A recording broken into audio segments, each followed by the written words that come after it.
अस्सलाम वालेकुम। अलहुदा अपने नाज़रीन के लिए आज चेहरे के दाने साफ़ करने का तरीका लाया है। चेहरे के दाने तब साफ़ होंगे जब हमारे पेट की तेज़ाबियत ख़त्म होगी। पेट की तेज़ाबियत ख़त्म करने का तरीका: नंबर 1, आलू बुखारा।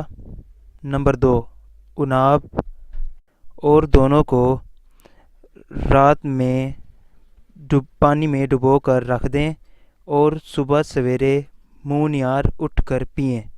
इससे हमारे पेट की तेज़ाबियत ख़त्म हो जाएगी और हमारे चेहरे के दाने ख़त्म हो जाएंगे। शुक्रिया।